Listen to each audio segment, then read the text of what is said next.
Welcome back in our YouTube channel once again. और आज की क्लास में हम लोग देखेंगे कि कॉम्बिनेशन ऑफ एरर्स क्या हैं। इनका डेरिवेशन नहीं देखेंगे क्योंकि हाल ही में एनसीईआरटी ने कुछ अपना सिलेबस अपडेट किया है, तो ज़्यादा टाइम ना लेते हुए हम लोग स्टार्ट करते हैं।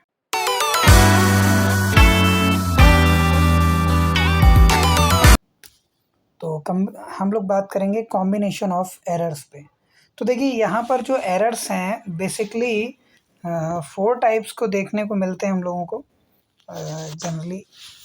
और ये मैं आपको इसलिए बता रहा हूँ क्योंकि मोस्ट ऑफ टाइम क्या हुआ है कि जो आपका कॉम्पिटिटिव एग्ज़ाम वगैरह होते हैं तो उनमें ये इस तरीके के क्वेश्चंस बहुत देखने को मिलते हैं। लाइक आपका नीट हो गया, जेई हो गया, या अदर जो भी आप कॉम्पिटिटिव एग्ज़ाम देने जा रहे हैं लाइक एनडीए, या जिसमें भी पीसीएम से रिलेटेड जो सब्जेक्ट्स आते हैं वहाँ पर ये बहुत ही ज़्यादा इम्पोर्टेंस रखता है।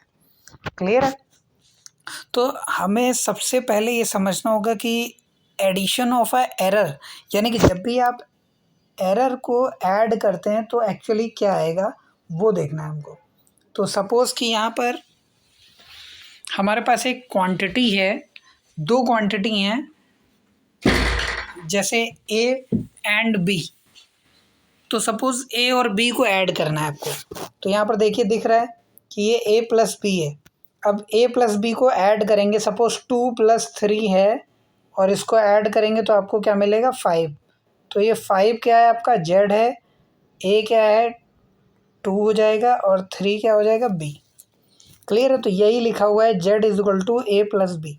अब एरर की बात कर रहे हैं। सपोज़ कि आपने जो कैलकुलेट किया 2, तो 2 नहीं था, 2.1 था। 3 जो कैलकुलेट किया वो 3 नहीं था, 2.9 था। तो आप जो टोटल कैलकुलेट करेंगे इसमें क्या एरर आएगा, that is a error in addition. तो यहाँ पर जो हम बात कर रहे हैं ये एरर इन किस में है, एडिशन में है या सम में है। क्लियर है? अब देखिए जैसे ही यहाँ पर हम z plus minus delta Z, यानी कि डेल्टा जेड क्या है error in z, delta A क्या है एरर इन ए, और डेल्टा बी क्या है एरर इन बी। यानी कि अगर हम बात करें कि जब भी हम मैक्सिमम एरर की बात करते हैं तो पॉजिटिव कंटेंट लेंगे।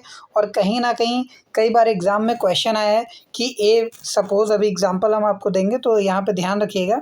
सबसे पहले अभी यहाँ पर ये ध्यान रखिए कि ये जो आपका आंसर आ रहा है यहाँ पर, ये delta Z = delta A plus delta B, ये एडिशन में आएगा। ठीक है, ये आपका एडिशन में आएगा।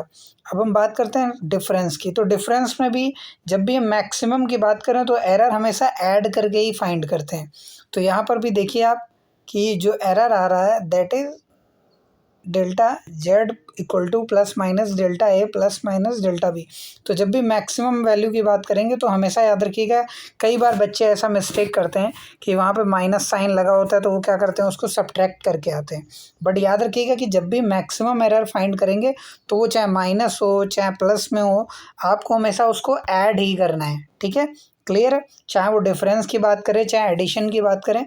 सेम यहाँ पे हम बात करते हैं, किसकी बात करेंगे आप, एग्जैक्टली अब हम बात करेंगे मल्टीप्लिकेशन और डिवीज़न की, यानी कि प्रोडक्ट की और डिवीज़न की। तो प्रोडक्ट में देखिए z = क्या है ए इंटू बी। तो यहाँ पर भी जब मल्टीप्लाई करेंगे तो यहाँ पर फॉर्मूला ओपन हो जाएगा, मल्टीप्लिकेशन आएगा। देखिए आपको ये पता है कि स्मॉल वैल्यू का मल्टीप्लिकेशन स्मॉल होता है तो एरर कर देंगे। और कहीं ना कहीं ये जो ए बी है इसकी जगह हम क्या लिख सकते हैं, ए बी की जगह क्या लिख सकते हैं हम लोग, जेड लिख सकते हैं। देखिए यहाँ पर ए बी की जगह क्या लिख देंगे हम, जेड लिख देंगे। तो जेड और जेड ये कैंसिल हो जाएगा तो आपका क्या आ जाएगा फाइनली, ये आ जाएगा आपका delta Z upon Z delta A upon A plus delta B upon B. तो इस तरीके के ये जो एरर फाइंड होगा आपका, ये किस में आ गया आपका, डिवीज़न में भी यही आएगा और मल्टीप्लिकेशन में सेम आएगा। मल्टीप्लिकेशन एंड डिवीज़न में सेम होगा। और अभी देखा था हमने पीछे कि ये एडिशन और सब्ट्रैक्शन में सेम आएगा। अब एक फिफ्थ जो टर्म आता है that is a power of explain. अगर किसी क्वांटिटी की पावर रेस करते हैं तो उसका किस तरीके से एरर फाइंड करेंगे, तो ये देखिए बहुत ही सिंपली है। z = a² होता है और यहाँ पर आप लॉग ले लेंगे तो बहुत ही बेसिकली है यहाँ पर log z is equal to 2 सामने आ जाएगा तो log a। और मैंने आपको बताया था कि इसका डिफरेंशिएशन क्या होता है, तो log z का differentiation delta z upon z और log a का differentiation delta a upon a। तो ये इस तरीके से यहाँ पर एरर फाइंड हो जाएगा।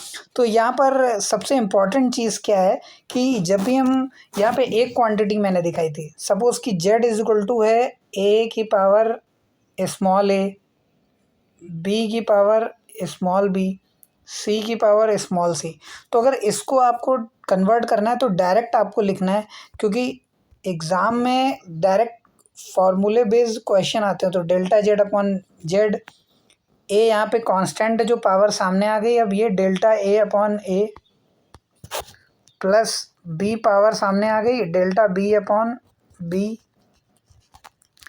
प्लस c यहाँ पे आ गया स्मॉल c और कैपिटल डेल्टा c अपॉन ये आ गया। तो इस तरीके से जो आपका ये जो वैल्यू आया है, ये आपका फॉर्मूला बन गया किसी भी एरर को निकालने के लिए। अब देखिए इस ये देख रहे हैं आप डेल्टा z अपॉन z, ये किसकी तरह है, ये किसकी तरह है, रिलेटिव एरर है। ये क्या है, रिलेटिव एरर। इसका फॉर्मूला पड़ा होगा, इसी में 100 से मल्टीप्लाई कर देंगे तो ये परसेंटेज एरर बन जाएगा। तो ये सारी चीज़ ध्यान रखिएगा। डेल्टा z क्या है, सिर्फ डेल्टा z क्या है, एब्सोल्यूट एरर है। तो ऐसे इस तरीके के क्वेश्चन आपको जेई नीट में देखने को मिलेंगे। अब कई लोग ये सोच रहे होंगे कि सर क्यों पढ़ा रहे हैं, ये तो हमारे सिलेबस से हट गया है। लेकिन अगर देखा जाए तो 11th आपका सिर्फ और सिर्फ फाउंडेशन है।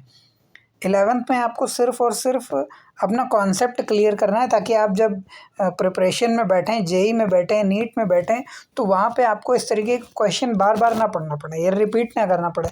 तो इसलिए यहाँ पर ये इम्पोर्टेंट हो जाता है आपके लिए। क्लियर है? तो आई थिंक कि आप सभी को समझ में आया होगा। और